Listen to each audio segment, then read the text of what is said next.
नमस्कार बच्चों। यहाँ देखते हैं समाचार कैसे लिखा जाता है। पत्रकारीय लेखन का सबसे जाना पहचाना रूप समाचार लेखन है। आमतौर पर अखबारों में समाचार पूर्णकालिक और अंशकालिक पत्रकार लिखते हैं, जिन्हें संवाददाता या रिपोर्टर भी कहते हैं। उसके बाद लेकिन समाचार लिखे कैसे जाते हैं? क्या समाचार लेखन की कोई विशेष शैली होती है?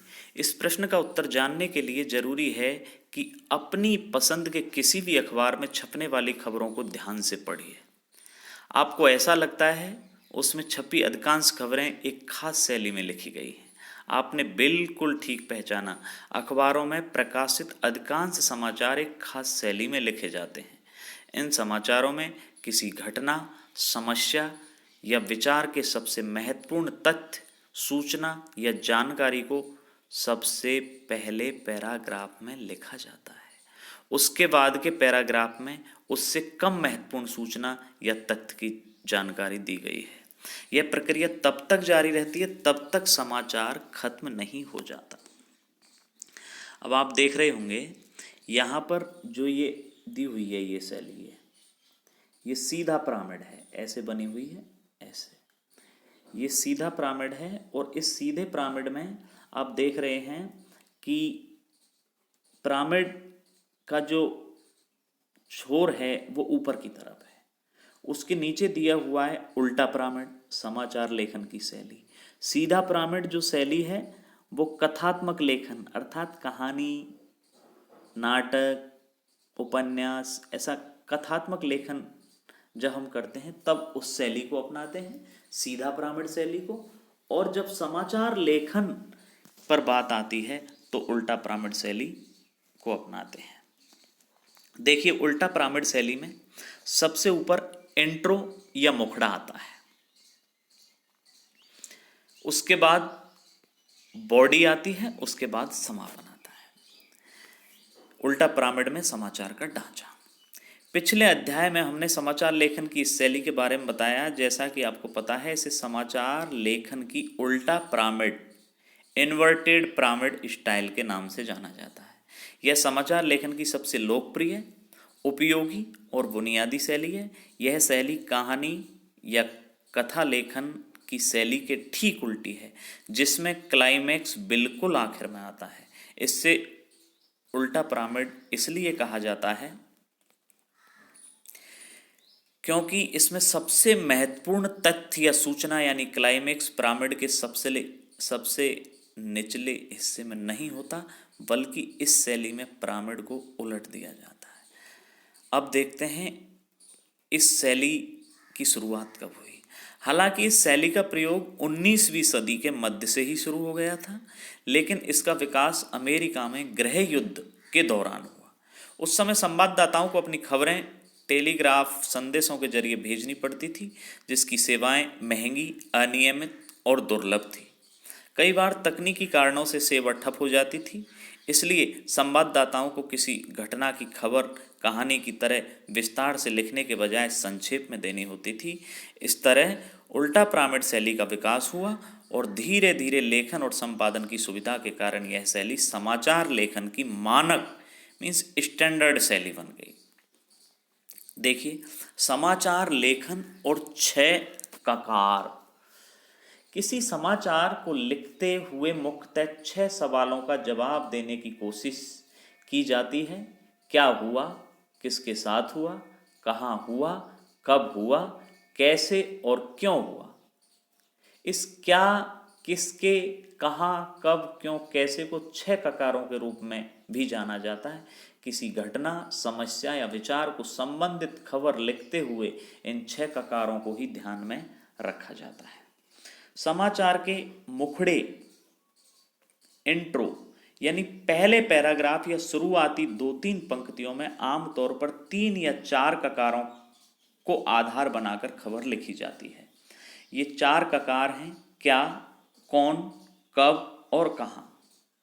इसके बाद समाचार की बॉडी में और समाचार के पहले बाकी 2 ककारों कैसे और क्यों का जवाब दिया जाता है।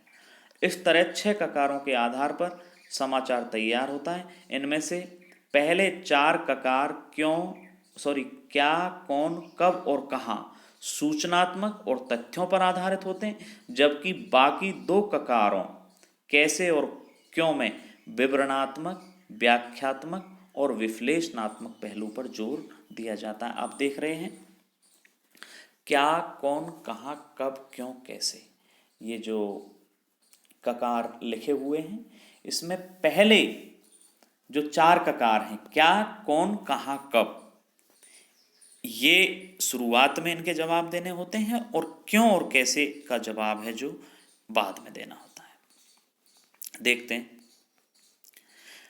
अब अखबार में प्रकाशित एक समाचार पर गौर कीजिए। मास्को में छत ढहने से 4 लोग मरे, 29 घायल। ये उसकी हेडिंग हो गई। अब समाचार का इंट्रो। मास्को 23 फरवरी। भाषा। उत्तर पश्चिम मास्को के बाओ मास्की बाजार में गुरुवार की शाम छत ढहने से 4 लोगों की मौत हो गई और 29 घायल हो गए। 100 से अधिक लोगों के अब भी मलबे में फंसे होने की आशंका है। घायलों को अस्पताल में भर्ती करा दिया गया है। तो यहाँ आप देख रहे हैं जो ये ब्लू कलर का बॉक्स बना हुआ है, इसमें क्या, कौन, कब, कहाँ, पहले 4 ककार, क्या 4 मरे 29 घायल, कौन आम नागरिक, कब गुरुवार की शाम, कहाँ उत्तर पश्चिम मास्को का बाओ मास्की बाजार। अब बात आती है फिर 2 ककारों की। कैसे, छत ढहने से, आतंकवादी घटना नहीं। क्यों, छत पर बर्फ जमने से। अब आगे देखिए इसी को समाचार पर कैसे बनाया। समाचार की बॉडी, ये ऊपर का जो इंट्रो में इन 4 ककारों का जवाब देना होता है और बॉडी में इन 2 का। प्रत्यक्षदर्शियों के मुताबिक पहले तो बाओ मास्की भूमिगत बाजार की गुंबद नुमा विशालकाय छत ढही और उसके बाद छत को संभालने वाले खंबे एक एक कर गिरने लगे। शहर में मेयर ने इस दुर्घटना के पीछे किसी आतंकवादी संगठन का हाथ होने की बात से साफ इनकार किया है। प्रारंभिक जांच से पता चला है कि पिछले दिनों हुए भारी हिमपात बर्फबारी की वजह से इस 30 साल पुरानी इमारत की छत ढही है। अब यहां पर उद्धरण स्रोत ये उधर दिया हुआ है।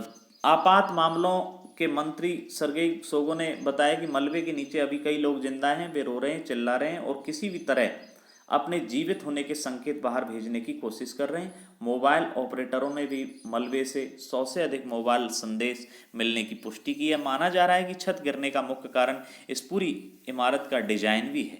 इसकी गुंबद नुमा छत पर भारी बर्फ जम गई थी। संभवतः गुंबद बर्फ का वजन बर्दाश्त नहीं कर पाया था। यह आपने समाचार देखा। उपरोक्त समाचार के पहले पैराग्राफ यानी मुखड़े इंट्रो में 4 ककारों क्या, कौन, कब और कहां के बाबत जानकारी दी गई, जबकि उसके बाद के 3 पैराग्राफ में 2 अन्य ककारों कैसे और क्यों के जरिए दुर्घटना के कारणों पर रोशनी डाली गई। अधिकांश समाचार इस शैली में लिखे जाते हैं, लेकिन कभी कभी अपने महत्व के कारण कैसे और क्यों भी समाचार के मुखड़े में आ जाते हैं।